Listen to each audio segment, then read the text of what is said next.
Everyone, welcome back to this wonderful platform Biobuddy. जैसे कि कल के लेक्चर में हमने पढ़ा था इंट्रोडक्शन टू टिश्यूज़ किस तरीके से बने, सेल्स को ग्रुप करके बनते हैं, इंटरसेलुलर सब्सटेंस लगता है उनके बीच में, जिससे ग्रुप ऑफ सेल्स बन जाता है, उसको बोला जाता है टिश्यू से फिर ऑर्गन्स बनते हैं, ऑर्गन से फिर ऑर्गन सिस्टम बनता है। डन।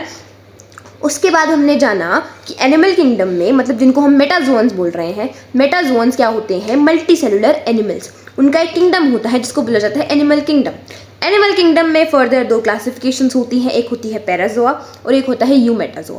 पैराजोआ में आएंगे वो वाले ग्रुप्स जो कि ट्रू टिश्यूज नहीं रखते हैं। ट्रू टिश्यूज ना रखने का क्या मतलब है कि सेल एक लूजली एग्रीगेट में प्रेजेंट है, लूजली सेल प्रेजेंट है, उनके अंदर इंटरसेलुलर सब्सटेंस इनफ नहीं है कि एक टिश्यू की फॉर्मेशन हो पाए। ठीक है, तो सेल्स प्रेजेंट है उनके अंदर, ओनली सेल्स देखे जाते हैं। फिर उसके बाद यूमेटाजोआ की बात करें, मतलब ट्रू मेटाजोन्स, जिनके अंदर हमें मिलते हैं ट्रू टिश्यूज और उससे भी ऊपर, जैसे कि ऑर्गन सिस्टम्स। हमने इवोल्यूशनरी ट्रेंड के बारे में पढ़ा था कि जैसे कि पहले टिश्यूज आए, फिर उसके बाद ऑर्गन्स बन गए, फिर ऑर्गन सिस्टम्स बन गए। टिश्यूज किससे बन रहे हैं? सेल से बन रहे हैं। डन। इस तरीके से इवोल्यूशन होता है, एडवांसमेंट होती है। डन। फिर उसके बाद हमने पढ़ा कि कौन से टिश्यूज हमारी बॉडी में पाए जाते हैं। एनसीईआरटी की बहुत ही प्यारी लाइन है कि पैटर्न और प्रपोर्शन अलग हो सकता है एक ऑर्गन में टिश्यूज का, मतलब अलग अलग जो टिश्यूज हैं वो एक पर्टिकुलर पैटर्न और पर्टिकुलर प्रपोर्शन में प्रेजेंट होते हैं एक ऑर्गन में। ठीक है। फिर उसके बाद हमने ऑर्गन सिस्टम्स के बारे में पढ़ा। ऑर्गन सिस्टम क्या है कि एक डिवीजन ऑफ लेबर का करता है काम। जैसे कि हार्ट का काम अलग है, तो डाइजेस्टिव सिस्टम में जो ऑर्गन्स है उनका काम अलग है, स्टमक का काम अलग है। तो सब चीज़ों का काम डिवीजन ऑफ लेबर में बटा हुआ है। डिवीजन ऑफ लेबर इज एक बांटना ही काम को, कि तुम ये करोगे, तुम ये करोगे। ठीक है, तो पूरी बॉडी इस तरीके से काम करती है। डन। फिर उसके बाद हमने पढ़ा कि सबसे पहला जो टिश्यू होता है एपिथेलियल टिश्यू, जो कि प्रोटेक्शन और कवरिंग का काम करता है। ठीक है जी। तो आज हम उसी एपिथेलियल टिश्यू के बारे में डिटेलिंग में पढ़ने वाले हैं। तो let's get started with today's lecture number 2, structural organisation in animals, जिसमें हम पढ़ने वाले हैं एपिथेलियल टिश्यू के बारे में। तो type of epithelial tissue, simple सी बात है, टिश्यूज बने हुए हैं सेल से। अगर हम जान ले कि किसमें कैसी अरेंजमेंट होगी, किस तरीके के सेल प्रेजेंट होंगे, तो हम उसी तरीके से उसको नाम रख देंगे। जिसके अंदर एक सिंगल लेयर दिख रही है सेल्स की, देखो इस तरीके से ये सेल्स हैं, ये हमें सिंगल लेयर दिख रही है, बेसमेंट मेम्ब्रेन तो होगी ही नीचे। ठीक है, सिंगल लेयर दिख रही है, उसको बोला गया है सिंपल एपिथेलियम। सिंपल एपिथेलियम क्यों? क्योंकि हमें एक सिंगल लेयर दिख रही है सेल्स की। ठीक है, उसको बोला जाता है सिंगल लेयर ऑफ सेल्स वाली सिंपल एपिथेलियम। ठीक है, अब बेस्ड ऑन कैसे किस तरीके के शेप के सेल्स होंगे, अगर मान लो सेल हुए स्क्वैमस, अगर सेल्स हुए क्यूबॉइडल, अगर सेल्स हुए कॉल्यूमिनार, ठीक है, तो उसके बेसिस पर हम उसको क्लासिफाई कर देंगे। ठीक है, अगर स्क्वैमस सेल्स हुए तो ठीक है, क्यूबॉइडल हुए तो क्यूब लाइक सेल्स दिखेंगे, कॉल्यूमिनार हुए तो हमें स्लेंडर से इस तरीके से सेल्स दिखेंगे। अभी जानते हैं किस तरीके की शेप होगी ये। ठीक है, तो सिंपल स्क्वैमस मतलब सिंगल लेयर ऑफ सेल्स हैं। अगर वो क्यूब लाइक सेल्स हुए इस तरीके से, अगर वो क्यूब लाइक सेल्स हैं, हाँ जी, तो उनको बोल दिया क्यूबॉइडल, सिंपल क्यूबॉइडल एपिथेलियम। अगर वो रेगुलर टाइप शेप है, फ्लैट है, इरेगुलर है, मतलब कुछ इस तरीके से, इधर देखो, हाँ कुछ इस तरीके से तुम्हें दिख रही है, ये इरेगुलर शेप्ड है और फ्लैट सेल्स है, तो उनको बोला गया है सिंपल स्क्वैमस एपिथेलियम। मतलब सिंगल लेयर है और फ्लैट सेल्स हैं, इरेगुलर शेप्ड है। डन। ठीक है, और अगर मुझे दिख रहे हैं क्यूब लाइक सेल्स, इधर देखो क्यूब लाइक सेल्स दिखाते हैं भैया तुम्हें, ये देखो, अगर मुझे क्यूब लाइक सेल्स दिख रहे हैं एक सिंगल लेयर में, तो उनको बोल दिया मैंने सिंपल क्यूबॉइडल एपिथेलियम। देखो इस तरीके से, हाँ जी। ठीक है, ये इसके न्यूक्लियस है, अंदर न्यूक्लियस दिखा रखे। डन, इतना ही है। तो सेल्स के अरेंजमेंट को ही टिश्यू बोलते हैं ना। तो एपिथेलियल टिश्यू कैसे बन रहा है, किस तरीके से बन रहा है एपिथेलियल टिश्यू? हमने जब अलग अलग शेप के सेल्स को, तो उसी के बेसिस पर, अब इनका काम भी है थोड़ा अलग अलग होगा, सिंपल, बट एक मेन फंक्शन है सबका कि protection and covering. But basically अगर ये सिंगल लेयर ऑफ सेल्स है, ठीक है, सिंगल लेयर ऑफ सेल्स है, तो ये प्रोटेक्शन में थोड़ा कम काम देंगी। क्यों भाई प्रोटेक्शन में थोड़ा कम काम क्यों देंगी?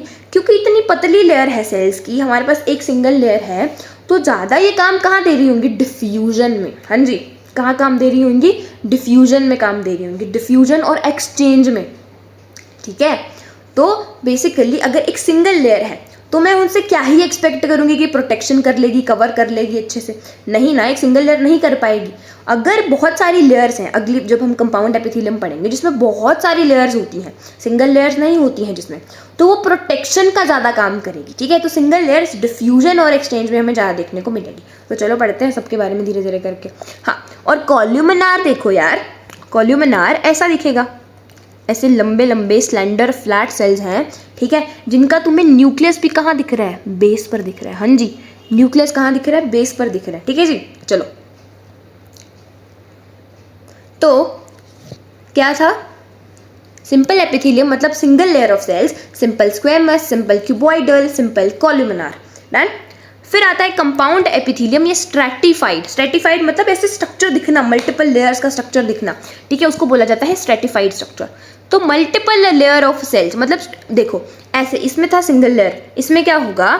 इस तरीके से, ये एक लेयर, ये दो लेयर, 2 और मोर देन 2, ठीक है, बहुत सारी लेयर्स बनेंगी सेल्स की, जिससे एक स्ट्रैटिफाइड अपीयरेंस मतलब बहुत सारी लेयर्स की अपीयरेंस आएगी, बहुत सारी मल्टीसेलुलर नहीं, इस तरीके से, हाँ इस तरीके से, ये ऐसे, हाँ ये मल्टीपल लेयर्स दिखेंगी, ठीक है, उसको बोला गया है हमारा कंपाउंड एपिथेलियम या स्ट्रैटिफाइड एपिथेलियम।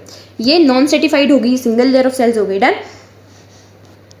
हाँ जी, तो अब पढ़ते हैं सबसे पहले सिंपल स्क्वेमस एपिथेलियम के बारे में।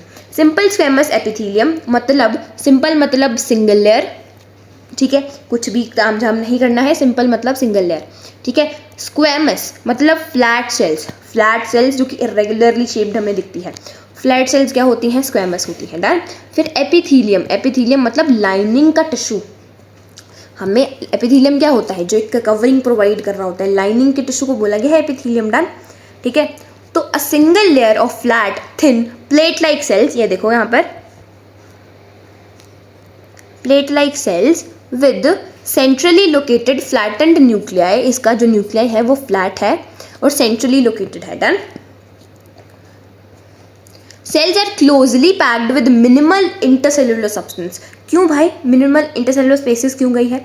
सिंपल सी बात है, ज़्यादा काम नहीं है प्रोटेक्शन का, बट लाइनिंग तो बना रहे हैं ना, सिंगल सेल लाइनिंग तो बना रही है सिंगल लेयर ऑफ सेल्स, तो सिंपल सी बात है कम ही होगा इंटरसेल्युलर सब्सटेंस। अगर इंटरसेल्युलर सब्सटेंस ज़्यादा हुआ तो स्पेसेस ज़्यादा आने लग जाएंगी। मान लो ये है, तो अगर ये दो सेल्स हैं हमारे पास, तो अगर इनके अंदर इंटरसेल्युलर सब्सटेंस भी ज़्यादा हुआ तो स्पेस भी ज़्यादा होगी, क्योंकि उसको घेरने के लिए स्पेस भी चाहिए, ठीक है। बट अगर मैंने बहुत ही कम इंटरसेल्युलर सब्सटेंस यूज़ किया तो अच्छे से ये टाइटली पैक्ड हो जाएंगे सेल्स, तो इसमें इंटरसेल्युलर सब्सटेंस कम चाहिए है, ठीक है जी।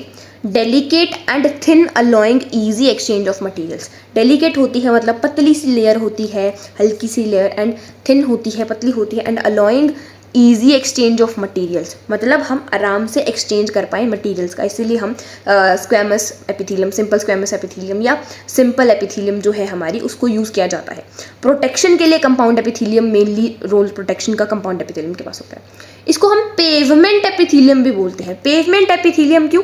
क्योंकि flat cells look like tiles और paving stones arrange closely together. जैसे तुमने टाइल्स देखी हैं, तुम टाइल्स देखते हो जब, तो वो इस तरीके से कुछ अरेंजमेंट होती है उनकी, अरे कुछ इस तरीके से अरेंजमेंट होती है, ठीक है, और वो थोड़ी सी ऊपर उठी हुई दिखती है, ठीक है, इस तरीके से। उसी तरीके से ये भी एक टाइल लाइक अरेंजमेंट दे रही है सारी, हाँ जी, ये भी टाइल लाइक अरेंजमेंट दे रही है, तो उसको पेवमेंट एपिथेलियम बोला जाता है। इस टर्म को क्या बोला जाता है? Simple squamous epithelium tile like appearance दे रही है, तो टाइल लाइक अपीयरेंस को क्या बोला गया है? Pavement epithelium. Done. Pavement epithelium because the flat cells look like tiles और paving stones arranged closely together, मतलब कुछ स्टोन्स हैं ऐसे रेगुलर स्टोन्स हैं, उनको हमने साथ में जोड़ दिया है, ठीक है, तो उसको बोला गया है pavement epithelium. Done. Main function क्या है इसका? Filtration and diffusion. अब सिंपल सी बात है, अगर एक सिंगल लेयर है तो ऑब्वियसली फिल्ट्रेशन एंड डिफ्यूजन ज़्यादा, मतलब फिल्टर करना किसी सब्सटेंस को, ठीक है, फिल्टर कर देगी सब्सटेंस को, एंड डिफ्यूजन मतलब एक्सचेंज ऑफ गैसेस, ठीक है, सिंपल सी बात है। तो एक्सचेंज ऑफ गैसेस कहाँ होता है? याद है एल्वियोली ऑफ लंग्स पे होता है। क्लासेस छोटी क्लासेस में पढ़ा होगा कि एल्वियोली लंग्स के अंदर स्ट्रक्चर होता है जिसके अंदर क्या होता है, बॉडी से CO2 आता है वहाँ पर और एल्वियोली ऑक्सीजन दे देती है बॉडी को। तो एक्सचेंज ही हुआ गैसेस का। तो कहाँ हो रहा है, एल्वियोली में एक्सचेंज हो रहा है। तो ऑब्वियसली अगर हमें एक्सचेंज करना है, डिफ्यूजन करवाना है, तो एल्वियोली में प्रेजेंट होगी सिंपल स्क्वेमस एपिथेलियम। ठीक है, फिर आता है lining of blood vessels. Blood vessels की लाइनिंग पर जो हमें दिखती है, मतलब लाइनिंग क्या होती है, जो इनर वाली कवरिंग होती है उसको लाइनिंग बोला जाता है। ठीक है, जो यहाँ पर देखो यार तुम्हें, ये देखो ऐसे अंदर की तरफ ये प्रेजेंट है सिंगल लेयर ऑफ सेल्स, उसको लाइनिंग बोला गया है। क्यों है ये, फिल्ट्रेशन एंड डिफ्यूजन के लिए। ठीक है, अब लाइनिंग ऑफ ब्लड वेसल्स, कुछ भी फिल्टर करवाना है, कुछ डिफ्यूज करवाना है, लाइनिंग ऑफ ब्लड वेसल्स पे क्यों प्रेजेंट होगी, देखो हाँ जी, तो उसको बोला गया है एंडोथीलियम। अगर ब्लड वेसल्स की लाइनिंग पर सिंपल स्क्वेमस एपिथेलियम प्रेजेंट है उसको बोला जाता है एंडोथीलियम। ठीक है, simple squamous epithelium present on blood vessels is known as endothelium. उसको हमने अलग से नाम दे दिया है, सिंपल सी बात है। जैसे इसको नॉर्मली बोला गया है हमारे पास सिंपल स्क्वेमस एपिथेलियम, बट अगर वो ब्लड वेसल्स पर प्रेजेंट है, ब्लड वेसल्स की लाइनिंग पर प्रेजेंट है, ठीक है, तो ब्लड वेसल्स की जो सिंपल स्क्वेमस एपिथेलियम होता है उसको एंडोथीलियम बोलते हैं। डन। फिर बोला गया है लाइनिंग ऑफ हार्ट। अगर कहाँ भी तुम्हें कार्डियक वर्ड नजर आ जाए, कार्डियक, ठीक है, तो वो हार्ट के लिए यूज होता है। अगर एंडोथीलियम बोल रही थी मैं लाइनिंग ऑफ ब्लड वेसल्स को, तो एंडोकार्डियम बोल रही हूँ लाइनिंग ऑफ हार्ट को। अब क्या है बोमेंस कैप्सूल। बोमेंस कैप्सूल क्या होता है, फिल्ट्रेशन यूनिट। मतलब सिंपल सी बात है, अगर मैं बात करूँ हमें किडनी में, अगर किडनी में एक्सक्रीटरी प्रोडक्ट बन रहा है, ब्लड से ही निकलता है, ब्लड में ही होगा एक्सक्रीटरी प्रोडक्ट, तो ब्लड थोड़ी निकालेंगे बाहर कि भाई साहब जिसमें ब्लड है उसमें उसके जो अंदर जो भी एक्सक्रीटरी प्रोडक्ट है ब्लड के थ्रू निकाल दो, नहीं, ब्लड को भी फिल्टर आउट करना पड़ता है। ब्लड को कैसे फिल्टर आउट करेंगे, अब बेसिकली ऐसा एक स्ट्रक्चर होता है, ये है हमारा बोमेंस कैप्सूल।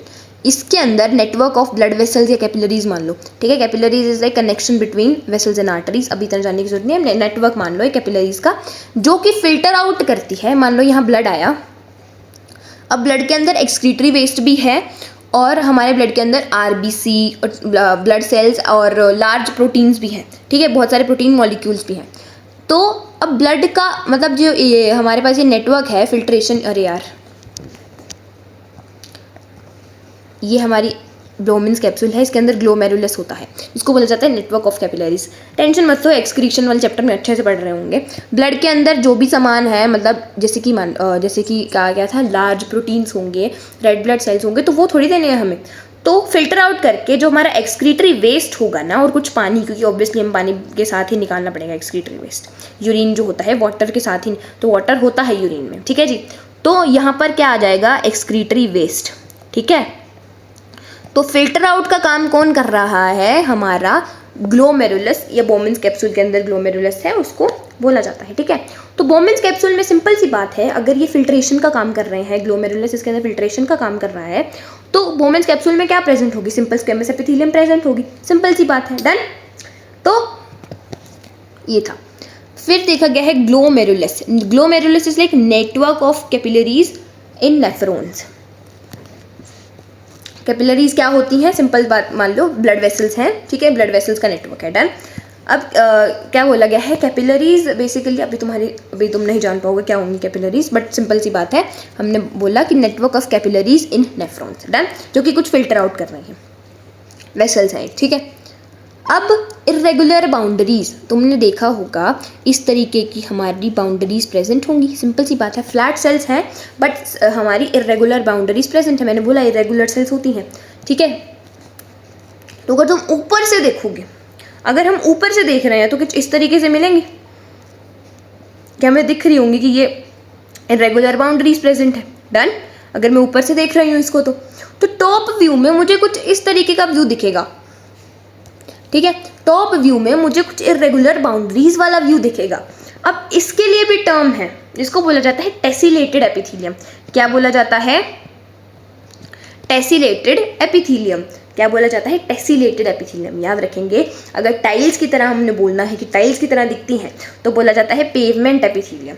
और अगर मुझे देखना है टॉप व्यू से, मैं टॉप व्यू से देखती हूँ, टी से टी याद रख सकते हैं, top view tessellated epithelium, irregular boundaries दिखती हैं, ठीक है। अगर साइड व्यू देखूंगी तो नॉर्मल दिखेंगी, साइड व्यू से थोड़ी दिखेंगी कि तुम्हें भाई साहब इरेगुलर बाउंड्रीज। हम साइड व्यू देखेंगे, अगर हम साइड व्यू देखेंगे तो मुझे कुछ इस तरीके का स्ट्रक्चर दिखेगा ना, ऐसा थोड़ी है इरेगुलर बाउंड्रीज दिखेंगी। डन। तो साइड व्यू से हमें नॉर्मल दिख रही है, बट ऊपर से मैं देख रही हूँ तो इरेगुलर बाउंड्रीज दिख रही हैं। डन। तो ये सिंपल स्क्वेमस एपिथेलियम थी। कहाँ कहाँ प्रेजेंट है, बहुत इंपॉर्टेंट है एग्जाम्पल इसके, एल्वियोली ऑफ लंग्स। याद रखना, जहाँ पर गैसियस एक्सचेंज मिल जाए, जहाँ पर कुछ फिल्ट्रेशन का काम हो जाए, सिंपल स्क्वेमस एपिथेलियम, ठीक है। Alveoli of lungs, lining of blood vessels, lining of heart, बोमेंस capsule of nephron in kidneys and हमारा ग्लोमेरुलस। वहाँ भी ग्लोमेरुलस क्या होता है, हमारे पास नेटवर्क ऑफ कैपिलरीज। डन। हाँ जी। तो जहाँ पर फिल्ट्रेशन या डिफ्यूजन का काम मिलेगा वहाँ पर हमें हमारी सिंपल स्क्वेमस एपिथेलियम देखने को मिलेगी। ठीक है जी, चलो जी। नेक्स्ट है cuboidal epithelium. Cube shaped cells with centrally placed round nuclei. इसका जो न्यूक्लियस होता है वो राउंड होता है, उनकी तरह फ्लैट न्यूक्लियस होता है। ये क्यूब शेप्ड सेल है, इनका सेंट्रली प्लेस, सेंटर पे है न्यूक्लियस और फ्लैट है, सॉरी राउंड है इनका। और जो वो सिंपल स्क्वेमस थी उनका फ्लैट न्यूक्लियस था, सेंटर पे प्रेजेंट है। Perform secretion and absorption. अब इनका काम क्या है, सिक्रीशन एंड एब्जॉर्प्शन। उनका था डिफ्यूजन और हमारा फिल्ट्रेशन, और यहाँ पर है सिक्रीशन एंड एब्जॉर्प्शन काम है। डन। ज़रूरी नहीं है कि सबका काम सेम ही हो, ठीक है। तो इसका काम क्या है, सिक्रीशन करवाना एंड एब्जॉर्प्शन करवाना। क्यों भाई साहब, अब देखो यहाँ पर जब क्यूब लाइक सेल्स दिखने लग जाते हैं ना, तो हमें क्या दिखने लग जाता है, सीलिया और माइक्रोवेलाई। ठीक है, सीलिया के बारे में हमने पढ़ा हुआ है, बट माइक्रोवेलाई ये क्या स्ट्रक्चर है इसके बारे में जानते हैं। ठीक है, तो इसीलिए सिक्रीशन एंड अब्जॉर्प्शन कर रहे हैं। जब कुछ एक एक्सटर्नल स्ट्रक्चर लग जाता है तो सिंपल सी बात है, जो हमारा एब्जॉर्प्शन एरिया है वो इंक्रीज हो जाएगा। ठीक है, तो इसीलिए क्यूबॉइडल सेल्स हमारे पास दिख रहे हैं, सिक्रीशन एंड अब्जॉर्प्शन करते हो। कॉल्यूमिनार भी दिखेंगे, कोई दिक्कत नहीं है। ठीक है, अब सिंपल क्यूबॉइडल मतलब अभी कुछ नहीं, मॉडिफिकेशन नहीं हुई है, नॉर्मल सिंपल क्यूबॉइडल चल रहा है, जैसे ऐसे क्यूब लाइक सेल्स दिख रहे हैं। तो ये सिक्रीशन एंड एब्जॉर्प्शन कर रहे हैं। Example, small duct of glands. Glands हैं, ग्लैंड्स क्या होती हैं, ऐसे ऑर्गन्स होते हैं जो कुछ ना कुछ सिक्रीट कर रहे होते हैं, जैसे कि एंजाइम्स हो गए, हार्मोन्स हो गए, वो सिक्रीट करने वाली चीज़ों को बोलते हैं ग्लैंड्स। ठीक है, इसकी डेफिनेशन आगे लिखी हुई है। तो ग्लैंड्स क्या है, ऑर्गन्स हैं, मतलब बेसिकली कुछ ऑर्गन्स होंगे जो कोई ना कोई एंजाइम्स या कोई ना कोई हमारे पास हार्मोन सिक्रीट कर रहे होंगे। जैसे कि थायराइड है, थायराइड ग्लैंड्स में जो थायराइड हमारा है ना, वो ग्लैंड है। क्यों ग्लैंड है वो भाई साहब, क्योंकि वो कुछ ना कुछ हार्मोन, कुछ ना कुछ एंजाइम सिक्रीट करता है। ठीक है, हाँ जी, ठीक है। तो स्मॉल डक्ट ऑफ ग्लैंड्स, ठीक है। तो जो ग्लैंड्स की छोटी वाली डक्ट होती है, डक्ट क्या हुई, पाइप। ठीक है, तो अगर मुझे सिक्रीशन देनी है, मान लो कोई ऑर्गन है, कोई ग्लैंड है, वो कुछ सिक्रीट करना चाहती है, तो उसकी डक्ट्स होंगी कुछ ना कुछ। ठीक है, तो अगर डक्ट्स होंगी तो छोटी डक्ट्स भी होंगी, लंबी डक्ट्स भी होंगी। तो छोटी डक्ट्स में पाया गया है, स्मॉल डक्ट ऑफ ग्लैंड में पाया गया है हमारे पास सिंपल क्यूबॉइडल। ठीक है, DCT, डिस्टिल्ड कॉन्वोल्यूटेड टिब्यूल। ये भी किडनी वाले चैप्टर में, जो है एक्सक्रीशन वाला चैप्टर है, उसमें पढ़ना है। ये ही नेफ्रॉन का पार्ट होता है। तो अभी ये तक तो हम याद ही रखेंगे कि DCT में प्रेजेंट होता है सिंपल क्यूबॉइडल। देखो, कोई भी ट्रिक्स वगैरह बनाने से पहले मत बनाना ट्रिक्स वगैरह, बिकॉज ऐसे ही याद हो जाएगा चीज़ें। ट्रिक्स वगैरह से तुम खुद ही उलझोगे, पहले ट्रिक्स को याद करोगे फिर इसको याद करोगे, तो नहीं होगा। अच्छे से बैठो, आराम से रिवाइज करो, अच्छे से खुद ही याद करो। ठीक है, DCT, distilled convoluted tubule, distilled convoluted tubule. Thyroid follicles, basically अगर मैं बात करूँ थायराइड फॉलिकल्स क्या होते हैं, सिंपल सी बात है। थायराइड ग्लैंड में ये मान लो थायराइड ग्लैंड है, कुछ भी ऐसे ही, इसके अंदर कुछ स्ट्रक्चर्स प्रेजेंट है जो थायराइड के हार्मोन्स को प्रोड्यूस करेंगे। ठीक है, जो थायराइड के हार्मोन्स को प्रोड्यूस करेंगे। ठीक है, थायराइड हार्मोन्स भी काफ़ी इंपॉर्टेंट होते हैं हमारी बॉडी में। BMR, बेसल मेटाबॉलिक रेट को हमारे कंट्रोल करके रखते हैं।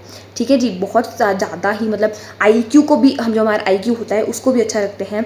और सिंपल सी बात है, सब काफ़ी चीज़ें करते हैं थायराइड ग्लैंड। तो थायराइड फॉलिकल्स की बात करूँ, थायराइड फॉलिकल्स वो स्ट्रक्चर हैं जो कि थायराइड हॉर्मोन्स को सिक्रीट करवाता है। डन। तो थायराइड हार्मोन को सिक्रीट करवाने का वाले स्ट्रक्चर को क्या बोल रहे हैं?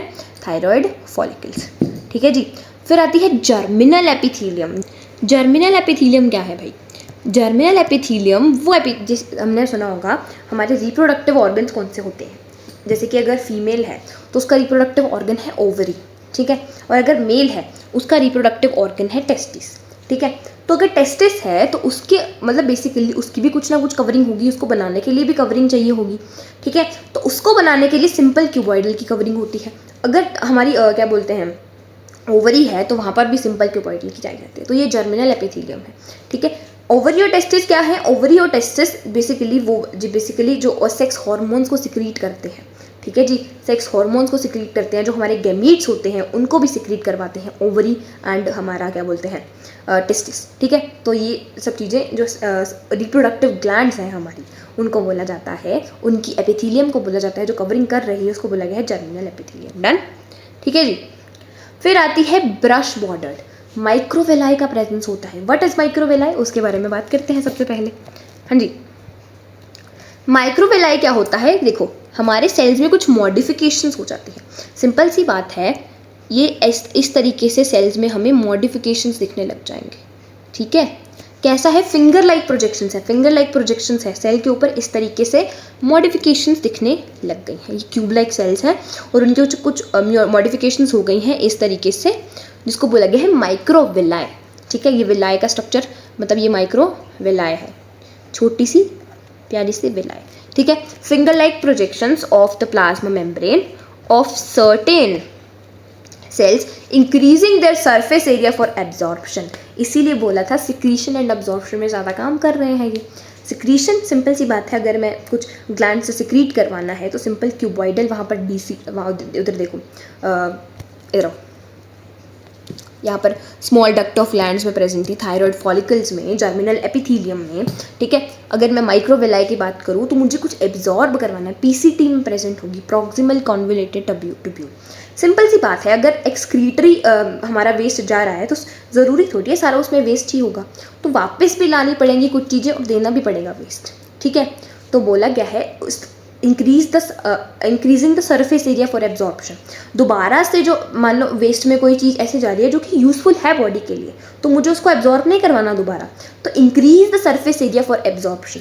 तो अगर पीसीटी में प्रेजेंट है, एब्जॉर्प्शन हो रही है वहाँ पर कि मान लो कोई एक्सक्रीटरी वेस्ट में ऐसी चीज़ जा रही थी जो यूजफुल है बॉडी के लिए, तो उसको दोबारा वापस लाओ।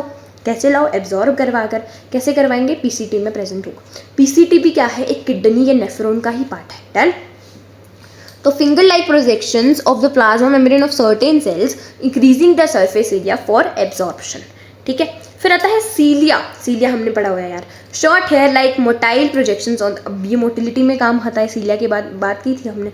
फ्लैजिला एंड सीलिया जो होते हैं वो मोटिलिटी में काम आते हैं। डन। ठीक है जी।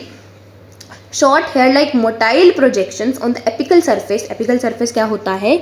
Top surface. हाँ जी, apical surface of the certain epithelial cells. Short hair like projections, hair like दिख रही हैं। मोटाइल प्रोजेक्शंस ऑन द एपिकल सरफेस, ये टॉप सरफेस पर हमें दिख रही हैं हेयर लाइक प्रोजेक्शंस, जिसको बोला है सीलिया। सर्टेन एपिथेलियल सेल्स, एपिथेलियम की बात कर रहे हैं तो एपिथेलियल सेल्स पे प्रेजेंट है। ठीक है, तो क्यूब लाइक सेल्स हैं, उसके ऊपर हेयर लाइक प्रोजेक्शंस है, सीलिया। डन। हाँ जी, तो अगर ब्रश बॉर्डर्ड माइक्रोविलाई है, किसके लिए काम कर रही है? एब्जॉर्प्शन का। तो ये किस में प्रेजेंट है? Proximal convoluted tubule. अब इसकी डेफिनेशंस लिख लो। डेफिनेशंस क्या? Full forms. डीसीटी की फुल फॉर्म क्या होती है भैया? डिस्टिल्ड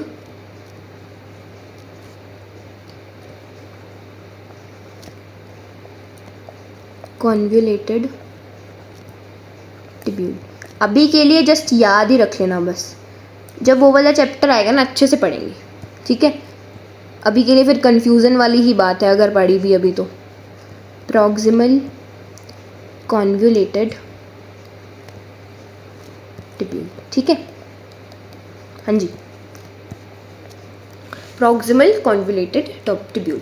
हाँ जी।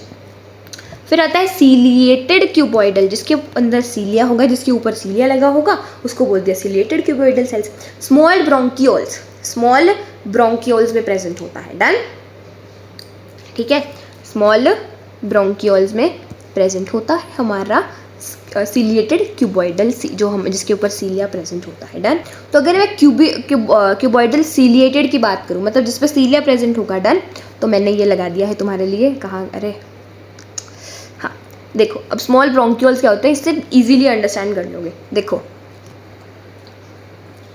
ये तो हमारी ट्रैकिया हो गई, ट्रैकिया मतलब विंड पाइप होती है ना, उसको ट्रैकिया बोला गया है, ठीक है। तो ट्रैकिया जहाँ से एयर पास होकर आएगी हमारे पास, लंग्स के पास ही जाना है एयर ने, सिंपल सी बात है। तो अब अंदर भी तो कुछ ना कुछ डिवीजन होगा इस तरीके से, हाँ जी, तो इसको बोला गया है ब्रोंकस। क्या बोला गया है? ब्रोंकस, ठीक है। अंदर जो लंग्स के हमारे पास ये पाइप से ही जा रहे हैं, इसको बोला गया है ब्रोंकस। अब इसके भी छोटे छोटे डिविजन होंगे, छोटे छोटे डिवीजन होंगे, जिसको बोला गया है ब्रोंकियोल्स। क्या बोला गया है? ब्रोंकियोल्स, ठीक है। इसके ये जो हमारा ये है, इसके अंदर भी छोटे छोटे डिविजन्स हैं, ठीक है। ये देखो, इसके अंदर भी छोटे छोटे डिविजन्स हैं, इसको बोला गया है ब्रोंकियोल्स। डन, तो स्मॉल ब्रोंकियोल्स, हाँ जी, स्मॉल ब्रोंकियोल्स में प्रेजेंट होते हैं हमारे पास। अब हम बात करते हैं कोल्यूमिनार एपिथेलियम की। कोल्यूमिनार एपिथेलियम, कोल्यूमिनार एपिथेलियम क्या है भाई साहब? लंबे स्लेंडर सेल्स हैं, देख रहे हो यार, ये लंबे सिलेंडर सेल्स हैं जिनका न्यूक्लियस कहाँ है? हमारे नीचे बेस के पास है। मतलब बेस के पास बोला गया तो ये बेसमेंट मेम्ब्रेन है, यहाँ पर बेस पर है इसका न्यूक्लियस, ठीक है, हमारे पास बेस के पास है। टॉल पिलर लाइक सेल्स, मतलब एक खंबे की तरह सेल्स लग रहे हैं ये, with nuclei located near the base, नीचे बेस के पास है, ठीक है। Absorption and secretion, absorption and secretion ही इसका काम है, क्यों? इसके ऊपर भी हमारे पास सीलिया प्रेजेंट होगा, माइक्रोवेलाई प्रेजेंट होगा, ठीक है। तो सिंपल कोल्यूमिनार मतलब अभी कुछ प्रेजेंट नहीं है, कोई मॉडिफिकेशन नहीं हुई है।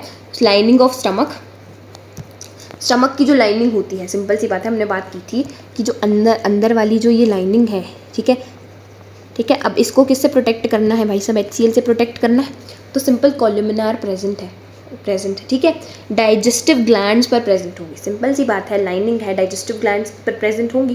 डाइजेस्टिव ग्लैंड्स हुई जो कि सिक्रीशन कर रहे हैं कुछ ना कुछ हार्मोन्स और हमारी एंजाइम्स की, ठीक है, डाइजेस्टिव ग्लैंड्स पर। Done, brush bordered small intestine, small intestine में अब सिंपल सी बात है, जब हमारे पास जो हमारा डाइजेस्ट होकर खाना आ गया है स्मॉल इंटेस्टाइन में, तो हमें एब्जॉर्ब भी कराना पड़ेगा न्यूट्रिएंट्स को। तो स्मॉल इंटेस्टाइन में विलाई प्रेजेंट होने, माइक्रोविलाई जो है वो प्रेजेंट है, जिससे हम एब्जॉर्ब करवा लेते हैं खाने को। डन, ठीक है। तो ब्रश बॉर्डर्ड स्मॉल इंटेस्टाइन में प्रेजेंट होगी। फिर आती है सीलिएटेड कोल्यूमिनार, रेस्पिरेटरी ट्रैक्ट, अभी हमने बात की रेस्पिरेटरी ट्रैक्ट की, ठीक है।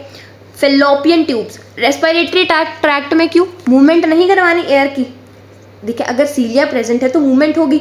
म्यूकस भी प्रेजेंट होता है, म्यूकस सबको पता होगा क्या होता है, ठीक है, जेली लाइक सब्सटेंस होता है जो कि मतलब ट्रैप करता है, जो कि बेसिकली ट्रैप करेगा जर्म्स को, ठीक है, या अगर कुछ भी गंद आ रहा है तो उसको ट्रैप करेगा म्यूकस। रेस्पिरेटरी ट्रैक्ट में प्रेजेंट है फेलोपियन ट्यूब। फेलोपियन ट्यूब क्या होता है? हमारा ओवम है। अब उसको देखो, अगर तुमने देखा होगा तो ये ओवरी होती है, यहाँ से फेलोपियन ट्यूब निकलती है, यहाँ हमें इसको लेकर भी जाना पड़ता है। क्यों ओवम को यहाँ क्यों लेके जाना है? क्योंकि यहाँ पर स्पर्म मिलने आएगा इससे, ठीक है। तो ये फेलोपियन ट्यूब से ट्रैवल करता हुआ चलता है। अब ऐसे थोड़ी भाई साहब ओवम है, चलो भाई मैं जा रहा हूँ, पैर है उसके चल जाएगा, नहीं, ऐसा तो नहीं होगा। तो यहाँ पर क्या प्रेजेंट होंगे फेलोपियन ट्यूब में? फेलोपियन ट्यूब में सीलिएटेड सेल्स, अरे यार सीलिएटेड, ये धोखा दे देता है, एक मिनट में। फेलोपियन ट्यूब में यहाँ पर सीलिएटेड सेल्स प्रेजेंट होंगे, जो इसको एक डायरेक्शन में मूव करवा रहे हैं कि चलो भैया तुम्हारा मिलन होने वाला है स्पर्म से, तो चलो, ठीक है, इसको इधर मूव करवा रहे होंगे जहाँ पर हमें स्पर्म से मिलवाना है उसको। डिटेल में कहाँ बात करनी है? ह्यूमन रिप्रोडक्शन में कहाँ मिलवाना है, कैसे मूव होगा, ठीक है, सब के बारे में कहाँ बात करनी है हमें? ह्यूमन रिप्रोडक्शन में, जो कि क्लास 12 का चैप्टर है। अभी जितना तुम्हें जानना है उतना ही जानेंगे, ज़्यादा बकवास नहीं करेंगे कि भाई साहब ये भी जान लो वो भी जान लो, ठीक है। जो चीज़ें होंगी आगे जाके पता लगेंगी, तुम्हें फिर याद हो जाएगा ऑटोमेटिकली कि DCT PCT में क्या था, तब भी बात करेंगे, ठीक है। तो अब पढ़ेंगे सूडो स्ट्रेटिफाइड एपिथेलियम। अरे सूडो सेटिफाइड एपिथेलियम, सूडो का मतलब क्या होता है? फॉल्स। हमने पढ़ा होगा सूडोपोडिया, मतलब हमारी जो अमीबा है उसके होते हैं सूडोपोडिया। हाँ जी, ये सूडोपोडिया है, मतलब फॉल्स फीट्स, पोडिया मतलब फीट्स होते हैं, तो अमीबा के पास झूठे पैर होते हैं, ठीक है। तो उसी तरीके से सूडो का मतलब होता है फॉल्स सेटिफाइड, मतलब हमारे पास है तो सिंगल लेयर ही, it is a single layer of cells that looked multi layered. कुछ ऐसा अपीयरेंस आने लग जाता है मल्टी लेयर्ड का। होते तो सिंगल लेयर ऑफ सेल्स ही हैं, हाँ जी, होते तो सिंगल लेयर ऑफ सेल्स ही हैं, बट वो मल्टी लेयर्ड दिखने लग जाते हैं, ठीक है, कुछ ना कुछ अपीयरेंस की वजह से। Because the nuclei are at different level, कैसे भाई साहब जानो, चलो देखो, यहाँ देखो, इसके न्यूक्लियस देखो ही, कब कोई यहाँ पर है, कोई यहाँ पर है, तो कोई यहाँ पर है, उसकी वजह से मल्टी लेयर्ड का अपीयरेंस आने लग जाता है। अब तुम्हें लग रहा होगा बहुत सारे सेल्स हैं, बट ये एक ही सेल है, ये एक सेल ये है, ये एक सेल ये है, इस तरीके से ये मल्टी लेयर्ड नहीं है, ये सिंगल लेयर है। बट हमें लग रहा है कि एक ये लेयर है, एक ये ऊपर वाली लेयर है, तो ये है तो सिंगल लेयर ही, बट हमें दिख रही है मल्टी लेयर्ड। तो सूडो मतलब फॉल्स और सर्टिफाइड मतलब मल्टीपल लेयर्स, ठीक है। तो हमें फॉल्स, झूठा बनाया गया है, हमें झूठ दिखाया गया है कि फॉल्स है भाई साहब, तुम्हारी इतनी सारी लेयर्स नहीं है, तुम्हारी एक ही लेयर है। डन। फिर उसमें भी होंगे सूडो सेटिफाइड सीलिएटेड एपिथेलियम, वैसे ये एक्स्ट्रा है, ये भी एक्स्ट्रा है, but still trachea and upper respiratory tract. Trachea जो हमारी विंड पाइप है वहाँ पर प्रेजेंट है pseudo stratified ciliated epithelium and upper respiratory tract, like nasal cavity हो गया, ब्रोंकाई हो गया, ठीक है। नेजल कैविटी मतलब ये वाली नेजल कैविटी जो हमारी नेजल, ये जो हमें खाली जगह दिखती है, इसको नेजल कैविटी बोला जाता है, ठीक है। और ब्रोंकाई हो गई, ठीक है जी, ब्रोंकाई अभी हमने पढ़ा। Pseudo certified non ciliated epithelium, जिनके पास सीलिया नहीं होता है, नॉन सीलिएटेड बोला गया है ना, तो मेल रिप्रोडक्टिव ट्रैक्ट। अब टेस्टिस के बारे में जब हम पढ़ते हैं तो टेस्टिस में सिंपल सी बात है, कुछ ऑर्गन्स मतलब ऑर्गन्स नहीं होते हैं, कुछ स्ट्रक्चर्स होते हैं, एक है वास डिफरेंस और एक होता है एपिडिडाइमिस, ठीक है। कुछ नहीं, सिर्फ इतना पढ़ने के लिए था, आगे जाके जब डिटेल में पढ़ रहे होंगे, ठीक है। ग्लैंडुलर एपिथेलियम, हाँ जी, यहाँ ये भी वैसे अतिरिक्त है। Glandular epithelium is epithelium specialised for secretion forming glands in the body. बोला गया है, नहीं ये अतिरिक्त नहीं है, ये बिल्कुल एक्स्ट्रा नहीं है, ये अच्छा वाला हमारे पास है एनसीईआरटी में। Glandular epithelium is epithelium specialised for secretion forming gland in the body. बोला गया है एपिथेलियम है जो कि सिक्रीशन में है। अब ग्लैंड्स हैं, कुछ ना कुछ सिक्रीट ही कर रही हैं, तो सिंपल सी बात है ग्लैंडुलर एपिथेलियम होगी जो हमारी बॉडी में ग्लैंड्स बनाएगी, उनकी प्रोटेक्टिव कवरिंग बनाएगी। कैन अकर विद इन कॉलुमिनार और क्यूबॉइडल एपिथेलियम, कॉलुमिनार होंगे या क्यूबॉइडल सेल्स होंगे, स्क्वैमस सेल्स नहीं होते हैं यहाँ पर, ठीक है। तो कैन अकर विद इन कॉलुमिनार और क्यूबॉइडल एपिथेलियम, ठीक है जी, मतलब कुछ ना कुछ सिक्रीट कर रही होगी वो वाली एपिथेलियम है। ग्लैंड्स क्या होता है? Glands are structures made of glandular epithelium that secrete specific substances like enzymes, hormones, mucus, sweat, ठीक है। कुछ स्वेट ग्लैंड्स होंगी हमारी बॉडी में जो कि स्वेट को सिक्रीट करेंगी, कुछ एंजाइम्स वाली ग्लैंड्स होंगी जो एंजाइम्स को सिक्रीट कर रही होंगी, हार्मोन्स वाली ग्लैंड्स अब बहुत सारी हैं, हार्मोन्स वाली ग्लैंड जो हार्मोन्स को सिक्रीट कर रही होंगी, म्यूकस वाली ग्लैंड्स होंगी जो हमारे मतलब रेस्पिरेटरी ट्रैक्ट में प्रेजेंट होंगी, नोज में प्रेजेंट होंगी, तो वो म्यूकस वाली ग्लैंड्स होंगी जो म्यूकस को सिक्रीट कर रही होंगी। डन। तो ग्लैंड्स ऐसे स्ट्रक्चर्स होते हैं हमारी बॉडी में जो कि बनते हैं ग्लैंडुलर एपिथेलियम से, जो कुछ ना कुछ स्पेसिफिक सिक्रीशन सिक्रीट कर रही होती हैं, उनको बोला जाता है glands. Done. Classification of glands on the basis of number of cells. बोला गया है कितना नंबर होगा सेल्स का उसके बेसिस पर, अगर एक सेल होगा तो उसको बोलेंगे यूनिसेलुलर ग्लैंड, ठीक है। और अगर बहुत सारे सेल से बनी बहुत सारे सेल्स होंगे और एक ग्लैंड कुछ ना कुछ सिक्रीट कर रहे हैं, उसको बोला गया है मल्टी सेलुलर ग्लैंड। जैसे कि यूनिसेलुलर ग्लैंड एक single secretory cell, example goblet cells in the intestine and respiratory tract. Simple सी बात है, इंटेस्टाइन में अगर गॉबलेट सेल्स हैं जो कि यूनिसेलुलर ग्लैंड है, मतलब एक सेल है यूनिसेलुलर ग्लैंड है, तो क्या सिक्रीट कर रहे होंगे वो? म्यूकस, ठीक है। हमें हर जगह म्यूकस चाहिए। म्यूकस क्यों चाहिए? क्योंकि देखो अगर हमारा डाइजेस्टिव ट्रैक्ट है, वहाँ पर स्टमक है, इंटेस्टाइन है, तो हमें म्यूकस क्यों चाहिए? हमें बेसिकली इंटेस्टाइन में म्यूकस चाहिए क्योंकि फूड को मतलब जो अगर हमारा फूड है उसको चिपका कर भी तो रखना है, ठीक है। और अगर मैं स्टमक की बात करूँ, हमें वहाँ पर म्यूकस क्यों चाहिए? स्टमक में हमें चाहिए म्यूकस बिकॉज वहाँ पर होता है HCl, तो HCl से बचाने के लिए फूड को हमें म्यूकस चाहिए, हमारी जो लाइनिंग है उसको बचाने के लिए म्यूकस चाहिए। रेस्पिरेटरी ट्रैक्ट में भी म्यूकस चाहिए, क्योंकि हवा के अंदर सिंपल तो ऐसे तो नहीं है कि बिल्कुल ही फिल्टर होकर हवा खुद ही आ जाएगी हमारे अंदर, हमें खुद करना पड़ेगा वो काम, ठीक है। तो म्यूकस पे क्या होंगे, जो डर्ट पार्टिकल्स होंगे, डस्ट पार्टिकल्स होंगे, वो चिपकेंगे, ठीक है। तो रेस्पिरेटरी ट्रैक्ट में भी चाहिए, ठीक है। तो इसीलिए जो गॉबलेट सेल्स हैं इंटेस्टाइन में प्रेजेंट है, रेस्पिरेटरी ट्रैक्ट में प्रेजेंट है, वो सिक्रीट कर रही होंगी म्यूकस को। सिंगल सिक्रीटरी सेल्स है, यूनिसेलुलर ग्लैंड बोला गया है, ठीक है। उसी तरीके से multi cellular glands, many cells forming a gland, बहुत सारी सेल्स मिलकर ग्लैंड बना रही हैं। Example salivary glands and sweat glands. Salivary glands क्या हैं बोले तो बहुत सारे सेल्स हैं जो सलाइवा को रिलीज कर रहे हैं। स्वेट ग्लैंड बहुत सारी सेल्स मिलकर ग्लैंड बना रही हैं जो कि स्वेट को रिलीज कर रही हैं। डन, ठीक है जी। Based on how secretions reach the target, अब सिक्रीशंस डाल दी हैं ग्लैंड ने, अब वो किस तरीके से पहुंच रही हैं। एक होंगी कि डक्ट की मदद से पहुंच रही, एक होंगी सीधा ही चलो भाई ब्लड है, ब्लड आया उसके अंदर डाल दो, ठीक है, ठीक है। और एक होंगी डक्ट भी है तुम्हारे पास और सीधा ब्लड में भी डाल सकते हो, ठीक है। उसके बेसिस पर 3 हमारे पास ग्लैंड्स हैं। एक होती है एक्सोक्राइन ग्लैंड्स, जो कि हमारे पास क्या बोलते हैं सबसे पहले एंडोक्राइन है। डक्टलेस ग्लैंड्स, डक्टलेस मतलब इनके पास डक्ट वक्त कुछ नहीं है, इनके पास क्या है कि भाई साहब ये ग्लैंड है, हमारे पास क्या है कोई डक्ट नहीं, हम सीधा ब्लड में डाल देंगे, जो हमारी सिक्रीशन होगी वो नहाती हुई जाएगी ब्लड में, ठीक है। तो ductless gland secrete hormones directly into blood. Example pituitary, thyroid, adrenal glands, ठीक है। पिट्यूटरी ग्लैंड होता है, थायराइड ग्लैंड होता है, एड्रिनल ग्लैंड्स होते हैं, जो कि सीधा ही भाई साहब चलो भाई कोई डक्ट वक्त नहीं है, सीधा हमारे जो सिक्रीशंस हैं चलो भाई डाला ब्लड में, हाँ जी। Exocrine gland secrete into ducts. अब ये ग्लैंड है, इनके पास एक डक्ट खुलती होगी और ये डक्ट के थ्रू अपनी सिक्रीशन जो भी होगा, हार्मोन्स होंगे हमारे पास, एंजाइम्स होंगे, डक्ट के थ्रू भेजेंगे जहाँ भी भेजेंगे, जो भी टारगेट है। Example salivary gland, sweat gland, sebaceous gland. Sebum नाम का जो स्ट्रक्चर होता है सबको पता होगा, सीबम, ठीक है। तो सीबम सीबेशियस ग्लैंड वाला। Mixed glands have both endocrine and exocrine functions. Mixed glands इसको हेटेरोक्राइन ग्लैंड्स भी बोलते हैं, ठीक है। तो हेटेरोक्राइन ग्लैंड्स क्यों बोल रहे हैं, क्योंकि इनके पास दोनों प्रेजेंट है, डक्ट भी हो सकती है और सीधा ब्लड में भी डाल सकता है। Example pancreas. पेनक्रियास में दोनों क्या है, पेनक्रियास का एक हार्मोन होता है इंसुलिन और एक होता है हमारे इंसुलिन, पेनक्रियास का एक हार्मोन है इंसुलिन। इंसुलिन क्या करता है, हमारी ब्लड शुगर लेवल जो होता है उसको कम करके रखता है, ठीक है। तो इंसुलिन तो जाता है भाई साहब सीधा ही, नो डक्ट, ठीक है।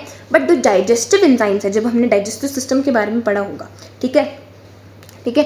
तो डाइजेस्टिव एंजाइम्स हैं वो डक्ट के थ्रू जाती हैं हमारे डाइजेशन में हेल्प करने के लिए। पेनक्रेटिक अमाइलेज हमने सुना होगा, ठीक है। तो डाइजेस्टिव एंजाइम्स हैं वो एक्सोक्राइन मतलब डक्ट के थ्रू जाती है, ठीक है। और टेस्टिस एंड ओवरी, इनके पास डक्ट भी प्रेजेंट होती है और सीधा सेक्रीशन भी डाल सकते हैं। सेक्स हार्मोन्स हो गए, सेक्स जो एंजाइम्स होती हैं, जो भी होता है सेक्स हार्मोन्स, ठीक है। तो टेस्टिस एंड ओवरी, तो ये होते हैं 3 तरीके के ग्लैंड्स हमारी पूरी की पूरी बॉडी में। डन। फिर आते हैं हमारे पास कंपाउंड एपिथेलियम। आय हाय हाय, compound epithelium is like simple सी बात है, सिंगल लेयर की बात करके आ गए हैं तो मल्टी लेयर की बात करते हैं। स्ट्रेटिफाइड बोला गया है मल्टीपल लेयर्स के दिखने को, तो ये स्ट्रेटिफाइड एपिथेलियम है। 2 और मोर लेयर्स, 2 से ज़्यादा लेयर्स दिखना, ठीक है। And mainly functions in protection. Simple सी बात है, बहुत सारी लेयर्स हैं तो ऐसे तो है नहीं कुछ डिफ्यूज़ करवा देंगी, हमें दिक्कत आएगी डिफ्यूज़ करवाने के लिए। अगर पतली से लेयर होती है एक सिंगल लेयर तो डिफ्यूज़ करवा रहे होते। तो 2 और more layers of cell and mainly functions in protection. Doesn't participate in absorption और सिक्रीशन, मतलब थोड़ा बहुत पार्टिसिपेट नहीं करेंगे, बिल्कुल पार्टिसिपेट नहीं कर रहे हैं। डजंट नहीं लिखेंगे यार,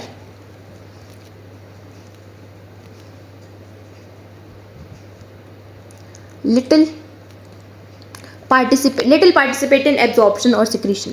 थोड़ा बहुत सिक्रीशन और एब्जॉर्प्शन में पार्टिसिपेशन कर सकते हैं, बट ना बराबर ही ऐसे मान लो कि भाई साहब हाँ ठीक है प्रोटेक्शन कर रहे हैं तो प्रोटेक्शन करेंगे, क्योंकि इतनी सारी लेयर्स हैं यार। Protect against mechanical and chemical stress. अब हमारी जो स्किन है, कंपाउंड एपिथेलियम प्रेजेंट होगी स्किन में, सिंपल सी बात है। तो अगर हमारी स्किन जो है, अब उसके ऊपर मैकेनिकल स्ट्रेस, कुछ कटना फटना, फ्रिक्शन, हमारी स्किन घिस जाती है, कुछ भी, तो मैकेनिकल स्ट्रेस आते हैं। ऐसे तो नहीं है कि भाई अगर मैकेनिकल स्ट्रेस आया खत्म ही हो गई हमारी स्किन, ऐसे तो नहीं होता है। कंपाउंड एपिथेलियम है बचा कर रख रही है भैया कि भाई आ रहा है मैकेनिकल स्ट्रेस, आने दो, कोई बात नहीं, मैं हूँ प्रोटेक्टिव लेयर, ठीक है। फिर आती है केमिकल स्ट्रेस। केमिकल स्ट्रेस से भी बचा कर रखती है, या ठीक है। तो अगर कट फट लग गया है उसके ऊपर, मान लो मैंने नमक मतलब कोई कट लग गया है, उसके ऊपर मिट्टी लग गई, ठीक है। तो ऐसे तो नहीं है कि भाई मिट्टी लगने से पूरी स्किन ही खत्म हो गई है, या कुछ भी केमिकल लग गए, नींबू का जूस लगा दिया तुम्हारे ऊपर, नींबू का जूस लग गया है कट के ऊपर, इतना जलन मचेगी ना, पर जलन तो मचेगी, पर ये तो नहीं है कि तुम्हारी स्किन ही खत्म हो जाएगी, ठीक है। तो ऐसे केमिकल्स आएंगे हमारी स्किन पर, बट कंपाउंड एपिथेलियम प्रोटेक्ट करके रखेगी हमारी स्किन को, कुछ नहीं होने देगी। डन। नॉन स्ट्रेचेबल स्ट्रेटिफाइड, और एक होती है stretchable stratified. Non stretchable stratified ये भी वैसे एक्स्ट्रा ही है, ठीक है। एनसीईआरटी में पता कितना दिया हुआ है, ये वाला इतना दिया हुआ है, आगे कुछ नहीं बताया हुआ, बट हमें सारा पढ़ना है, ठीक है। सारा पढ़ना है, मतलब एक्स्ट्रा ज्ञान है, कोई दिक्कत नहीं है। क्या हो गया? Non stretchable stratified lines moist and dry surfaces of the body, moist and dry surfaces of the body. Non stretchable stratified बोले तो स्ट्रेच नहीं कर सकते हैं, ठीक है, स्ट्रेच नहीं कर सकते हैं, नॉर्मल, ठीक है। नॉन स्ट्रेचिफाइड जैसे कि हमारी स्किन हो गई। बढ़ते हैं कैसे? Lines moist and dry surface of the body, lines moist and dry surfaces. Moist क्या हो गई? बकल कैविटी हो गई, ठीक है। और ड्राई सरफेस हमारी स्किन हो गई। कैसे भाई साहब? देखो, अगर मुझे अपनी स्किन पे मतलब जो भी हमारे ऑर्गन्स हैं उनको ड्राई रखना है, अगर कोई चीज़ है उसको मेरे को ड्राई रखना है, तो मैं क्या करूँगी? हमारी स्किन पे केराटिन प्रोटीन की लेयरिंग करूँगी। क्यों? केराटिन प्रोटीन एक ऐसा प्रोटीन है जो कि स्किन को ड्राई रखता है और इम्परमिएबल बनाता है पानी की मदद से। अगर केराटिन प्रोटीन ना होता, ठीक है, अगर केराटिन प्रोटीन ना होता तो हमारे अंदर पानी चला जाता। मान लो ये सेल्स थे, ठीक है, ये सेल्स थे, ये स्किन के सेल्स हैं, इसके ऊपर नॉर्मल सेल्स पड़े हैं, कोई केराटिन प्रोटीन नहीं है, ठीक है। अब क्या होगा भाई साहब? हमारी बॉडी तो फूल जाएगी, ऐसे तो रोज ही नहाओगे, पानी लगा फूल गई बॉडी, ऐसे थोड़ी होगा। हमारी स्किन को मॉइस्ट ड्राई बनाकर रखना पड़ेगा। ड्राई बनाकर रखने के लिए हम क्या करेंगे? ये हमारे कंपाउंड एपिथेलियम है, इसके ऊपर केराटिन प्रोटीन की लेयरिंग करेंगे। केराटिन प्रोटीन की लेयरिंग क्यों करेंगे? क्योंकि हमें ड्राई बनाना है, स्किन को ड्राई बना के रखना है, क्योंकि भाई साहब फूलना थोड़ी है पानी को, मतलब ऐसे थोड़ी मरना थोड़ी है पानी से, चलो भाई हम नहाने जा रहे हैं, मर के आती हूँ अभी थोड़ा सा, ठीक है, ऐसे थोड़ी होगा। तो make the surface dry and impermeable for water. Example skin, मतलब इमेजिन करो हमारे पास केराटिन प्रोटीन ना होता तो क्या हम सब ऐसे फूले फूले नजर आते कि भाई साहब पानी भर गया सबके अंदर, ओ नहा के आया, ये पानी भर गया इसके अंदर, वाह। तो keratin protein makes the surface dry and impermeable for water. Example skin, हमारी स्किन पर केराटिन प्रोटीन, ऐसा होता है ना, केराटिन ट्रीटमेंट करवाने जा रही हूँ ये वाला, तो केराटिन प्रोटीन हमारी स्किन को ड्राई बना कर रखता है। फिर आते हैं मॉइस्ट सरफेसेस। एग्जाम्पल फेरिंग्स हो गया, म्यूकस प्रेजेंट होता है, ठीक है। अब यहाँ पर अगर मैंने केराटिन लगा दिया, भाई तुम्हारा गला सूख के मर जाओगे तुम तो, ठीक है। यहाँ पर केराटिन लगा दो। फेरिंग्स क्या है? कॉमन पैसेज है एयर और खाने के लिए, ठीक है। ईसोफेगस है, यहाँ पर लगा दो, सूख के मर गए, ठीक है, ये सूख के मर गए, ठीक है। बकल कैविटी, जो ये वाली स्किन है, ये क्या है भाई साहब? ड्राई है, ठीक है। जो अंदर है, जो यहाँ पर बोल रहे हैं हम, सलाइवा दिखती है जहाँ पर तुम्हें, ये क्या है? Buccal cavity. तो ये क्या है भैया? यहाँ पर बकल कैविटी प्रेजेंट होती है। ये क्या है? मॉइस्ट है। अब क्यों मॉइस्ट है? क्योंकि यहाँ पर केराटिन नहीं लगा रखा मैंने, ठीक है, केराटिन नहीं लगा रखा, ठीक है। लार्ज डक्ट ऑफ ग्लैंड्स, यार देखो सलाइवरी ग्लैंड होती है, तुम्हारी स्वेट ग्लैंड होती है, वो मल्टी सेलुलर ग्लैंड्स हैं, ठीक है। तो डक्ट्स वाली ग्लैंड्स भी हैं, एक्सोक्राइन ग्लैंड्स हैं, एग्जांपल पढ़ा था सलाइवरी ग्लैंड का, और जो हमारी स्वेट वाली ग्लैंड्स हैं। तो जो लार्ज डक्ट ऑफ ग्लैंड्स हैं वो भी मॉइस्ट ही रहेंगी, ठीक है, सिंपल सी बात है, ठीक है। तो like salivary and pancreatic duct. Done. तो नॉन कैरेटिनाइज्ड जो होगी मॉइस्ट सरफेस्ड, ठीक है। कैरेटिनाइज्ड कहाँ प्रेजेंट है? ड्राई सरफेसेस पे। डन। फिर आते हैं स्ट्रेचेबल। स्ट्रेचेबल खींच सकते हैं, हाँ जी। फिर आता है स्ट्रेचेबल, जिसको भाई साहब स्ट्रेच कर सकते हैं। अब क्या है स्ट्रेचेबल में? स्ट्रेचेबल स्ट्रेटिफाइड मतलब ट्रांजिशनल एपिथेलियम, ट्रांजिशनल एपिथेलियम में, ठीक है, ट्रांजिशनल एपिथेलियम बोला गया है। Example urinary bladder. Urinary bladder क्यों भाई साहब? ये क्या है? सिंपल सी बात है, अब तुम्हारे पास ऐसे तो है नहीं कि एक पर्टिकुलर अमाउंट ऑफ यूरिन ही आता है दिन में, इतना आएगा, इतना भाई एक थैली है भर गई, ठीक है। बट हमें यूरिन को भरना होता है। तो मान लो जब पहले यूरिनरी ब्लैडर क्या है? एक पाउच लाइक स्ट्रक्चर है जो कि स्ट्रेच कर सकता है, ठीक है। अभी थोड़ा यूरिन है तो कम है इसके अंदर, बट जैसे जैसे थोड़ा ज़्यादा भरता जाएगा, स्ट्रेच करता जाएगा, ठीक है। और जब हमने यूरिन मतलब बाहर निकाल दिया है यूरिन, ठीक है, मिक्चुरेशन कर लिया है, तो ये दोबारा अपनी स्टेट में भी वापस आ जाएगा। तो स्ट्रेचेबल रखना पड़ेगा ना, सिंपल सी बात है। मैं इसको ऐसा थोड़ी रख दूंगी कि हाँ भाई इतना सा है ये, इतना यहाँ से आएगा, ये नहीं है। तो स्ट्रेचेबल रखने के लिए हम क्या करेंगे, स्ट्रेचेबल स्ट्रेटिफाइड एपिथेलियम लगाएंगे। डन।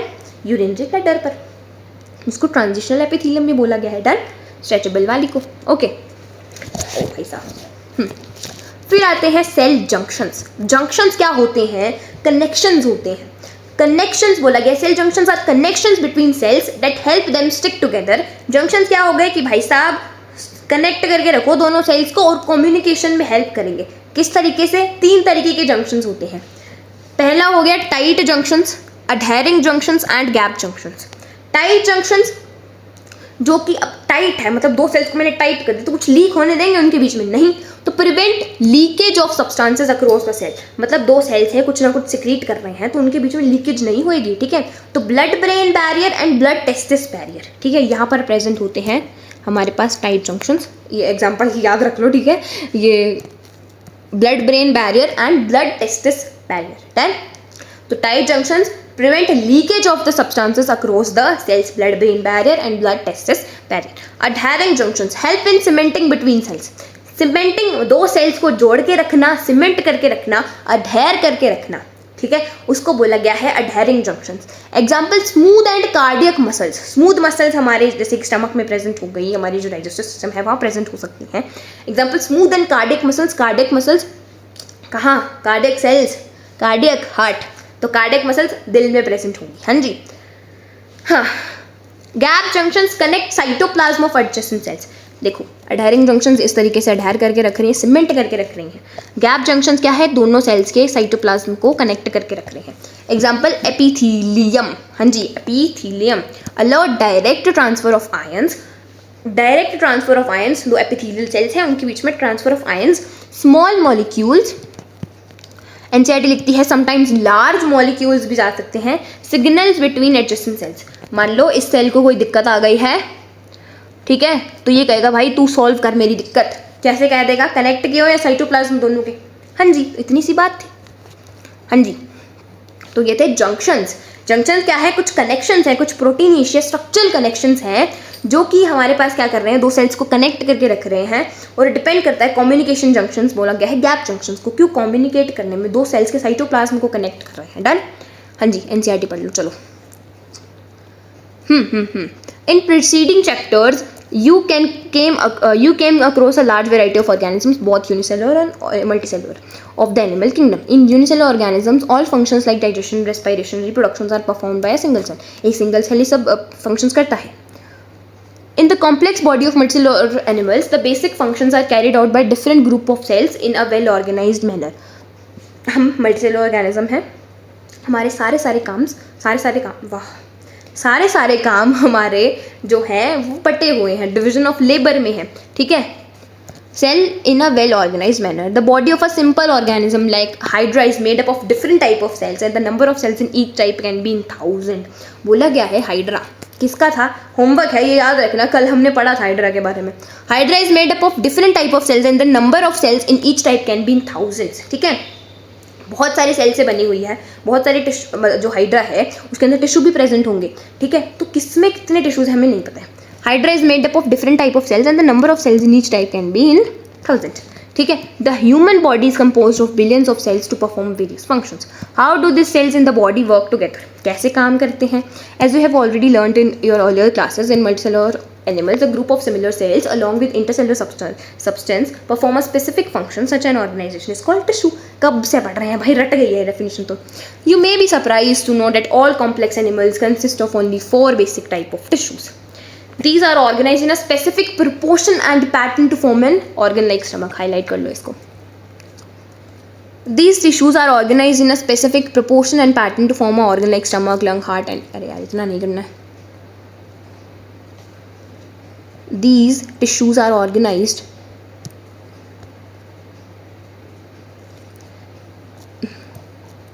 these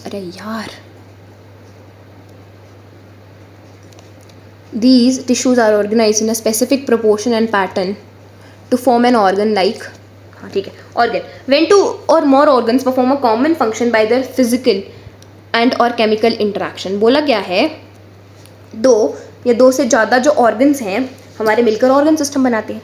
तो एक कॉमन पैटर्न, मतलब अगर डाइजेस्टिव सिस्टम है तो उसका एक पैटर्न है, रेस्पिरेटरी सिस्टम है तो उसका एक पैटर्न है कि भाई साहब मुंह से शुरू होगा जो हमारा डाइजेस्टिव सिस्टम है, तो उसके बाद हमारे पास फेरिंग्स आएगा, फिर ईसोफेगस आएगा, फिर स्टमक आएगी। तो हर चीज़ एक पैटर्न में लगी हुई है क्योंकि उसका काम उसके अकॉर्डिंग ही है। ठीक है, रेस्पिरेटरी सिस्टम इज लाइक नाक से मैं हवा लूँगी, नाक से मैं सांस लूँगी, फिर उसके बाद वो अंदर जाएगी, फिर वो थोड़ी फिल्टर आउट भी करेंगे हम हवा को, फिर उसके बाद एक्सचेंज होगा गैसेस का। तो हर चीज़ एक पैटर्न में कनेक्टेड है और केमिकली भी कनेक्टेड है, हार्मोन्स के थ्रू, एंजाइम्स के through. They together form organ system, example digestive system, respiratory system etcetera.